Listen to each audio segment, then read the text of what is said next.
प्यारे बच्चों, आप सभी के बहुत सारे कमेंट आ रहे हैं कि क्लास 10th के सॉल्यूशन प्रोवाइड किए जाएं। तो प्यारे बच्चों, मैं आपको बता दूं, कल से आप सभी को पक्का क्लास 10th के सॉल्यूशन प्रोवाइड किए जाएंगे। आज मैं आप सभी को क्लास 6 के सॉल्यूशन प्रोवाइड करूंगा, क्योंकि थोड़ा मेरे को तैयारी करनी पड़ेगी ताकि मैं आपको बढ़िया कंटेंट दे सकूँ और आपको बढ़िया तरीके से समझ में आए।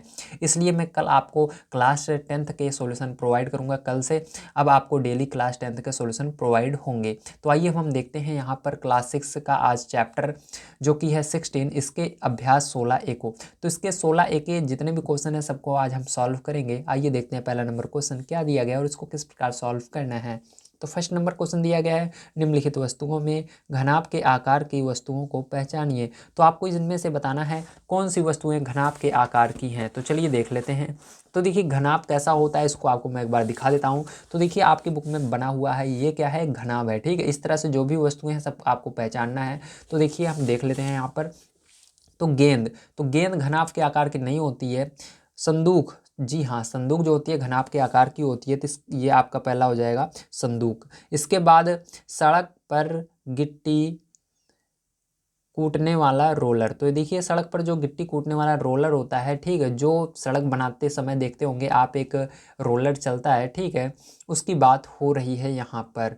अब यहाँ पर ध्यान रखिएगा, वो भी घनाभ के आकार का नहीं होता है। ठीक है, अभी देखिए इसके बाद 4 नंबर कीप। तो कीप जिससे आप क्या करते हैं, पानी को बोतल में भरते हैं, या ऐसे समझ लीजिए आप जब तेल लेने जाते हैं, ठीक है, दुकान पर, तो तेल को किप्पी की मदद से क्या किया जाता है, बोतल में भरा जाता है। ठीक है, तो उस किप्पी की बात हो रही है, तो वो भी घनाभ के आकार का नहीं होता है, मतलब इस तरह से नहीं होता है। ठीक है, अब इसके बाद देखिए आपका है आलमारी। जी हाँ, आलमारी जो होती है घनाभ के आकार की होती है।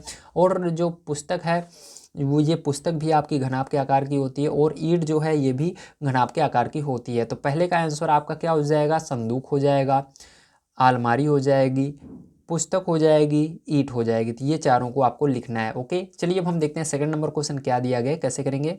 तो सेकंड नंबर क्वेश्चन के अंदर दो क्वेश्चन आपके दिए गए हैं। पहले क्वेश्चन को आइए पढ़ लेते हैं। दिया गया है, पार्श्व चित्र में शीर्ष ई पर मिलने वाली कोरों के नाम लिखिए। तो आपको क्या करना है, जहाँ पर ई पर जाकर मिल रहे हैं, ठीक, ई देखिए कहाँ पर है, यहाँ पर है। तो ई पर कौन कौन से शीर्ष जाकर मिल रहे हैं उसको आपको बताना है। ठीक है, तो आइए देख लेते हैं।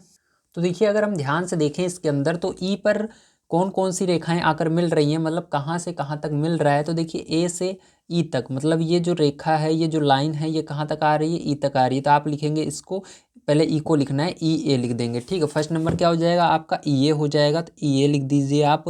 उसके बाद देखिए आपका क्या होगा, ई से देखिए यफ तक गया है तो ई एफ हो जाएगा। उसके बाद इसी तरह से आपका एक और गया हुआ है, देखिए ई से इस साइड एच तक, तो ई एच हो जाएगा। तो ये क्या हो जाएगा, इसका आंसर हो जाएगा। ठीक है, तो आइए देखते हैं इसके बाद इसका सेकंड नंबर का पार्ट क्या दिया गया है। तो सेकंड नंबर का पार्ट इसका दिया गया है, पार्श्व चित्र में फलक ए बी सी डी के समांतर फलक का नाम बताइए। तो देखिए ए बी सी डी, मतलब ये ऊपर वाला फलक बोला जा रहा है। ठीक, ए बी सी डी, देखिए ए बी सी डी कहाँ पर, ये ऊपर है, ठीक, बिल्कुल, और इसी के बिल्कुल बराबर होना चाहिए, बिल्कुल इसी तरह से होना चाहिए। तो इसके नीचे वाला होगा वो कौन सा हो जाएगा, ई एफ जी एच हो जाएगा, क्योंकि ये भी बिल्कुल इतना ही बड़ा है। ठीक है, देखिए यहाँ से यहाँ तक है, ये भी यहाँ से यहाँ तक है। ठीक है, जितनी दूरी इसके अंदर है उसी तरह से इसके अंदर भी है, तो यही वाला हो जाएगा। तो आपको ई एफ जी एच लिख देना है। तो यहाँ पर हो जाएगा ई एफ जी एच। ठीक है, तो ये हो गया। आइए अब इसके बाद हम देखते हैं अपना थर्ड नंबर क्वेश्चन क्या दिया गया है। देखिए सेकंड नंबर क्वेश्चन आपको दिया गया है, ये तो हो चुका है। थर्ड नंबर क्वेश्चन आपको दिया गया है, घनाकार लूडो के पासे में फलकों, कोरों और शीर्षों की संख्या बताइए। ठीक है, क्या इसके लिए v प्लस एफ बराबर e प्लस 2 संबंध सत्य है। तो ये तो देखो सत्य होगा, क्योंकि आपको ऊपर दिया गया है घनाभ, घन, प्रिज्म तथा पिरामिड, प्रत्येक के लिए v प्लस एफ बराबर e प्लस 2 संबंध सत्य है। ये वाला तो सत्य ही है नीचे वाला। बस आपको यहाँ पर बताना है इसके अंदर फलक कितने होते हैं, ठीक है, लूडो के अंदर कोर कितने होते हैं और शीर्ष कितने होते हैं। तो चलिए मैं आपको बताता हूँ। तो देखिए आपको हमेशा याद रखना है, जो घनाकार लूडो होता है, ठीक है, लूडो के पासे में क्या जो फलक होते हैं वो 6 होते हैं। कितने फलक होते हैं? 6 फलक होते हैं, ठीक है। फलक की बात करें तो देखिए इसके अंदर मैं आपको बता देता हूँ फलक कौन से कहलाते हैं। तो देखिए ये जैसे घनाभ है, ठीक है। तो मान लीजिए मैं आपको घन दिखाता हूँ क्योंकि इसके अंदर घन का पूछ रहा है। तो देखिए ये घन है, ये भी घनाभ के आकार का है, लेकिन एक सेकंड के लिए इसको आप घन समझ लीजिए, ठीक है। जैसे ही इसके अंदर देखिए इधर पूरा ये एक क्या है, इधर पूरा ये लिखा इस तरह से है, ठीक है। मतलब यहाँ पर एक नंबर होता है, ठीक, इस साइड। तो यहाँ पर 1 नंबर है, इधर 2 नंबर है, इधर 3 नंबर है, इधर इसके इस साइड 4, इधर 5, इधर 6। तो आपने कभी लूडो के जो उसके अंदर पासा होता है उसको देखा होगा, ठीक है। तो उसके अंदर क्या होता है, लूडो का पासा जो होता है उसके अंदर हमेशा कितने नंबर होते हैं? 6 नंबर होते हैं, ठीक है। एक तरफ 1 बिंदी रहेगा, फिर 2 बिंदी, फिर 3, इस तरह से 6 बिंदियाँ रहती हैं, ठीक है। उसी को पासे बोलते हैं। कोर मतलब क्या होता है, ध्यान समझिएगा। कोर मतलब ये होता है, ठीक है। ये 1 2 3 4 5 6 7 8, ठीक है। नहीं ये कोर नहीं है, सॉरी। कोर आपका ये शीर्ष है, ठीक है। जो मैंने अभी बताया, ये जो जहाँ पर आकर ये तीनों रेखाएं मिल रही हैं ये शीर्ष कहलाते हैं, ठीक। तो शीर्ष कितने होते हैं? 8 होते हैं, मैंने गिनकर दिखाया 1 2 3 4 और 5 6 7 और ये 8, ठीक है। तो शीर्ष कितने हुए? 8 हुए। अब देखिए कोर की बात आती है, तो कोर कौन से होते हैं? ये जो लाइन खींची हुई है इसको कोर कहेंगे, ठीक है। ये क्या है आपकी जो ये लाइनें हैं इसको कोर कहेंगे। देखिए इसको जब आप गिनेंगे 1 2 3 4 5 6 7 8 9 10 11 और ये वाली 12।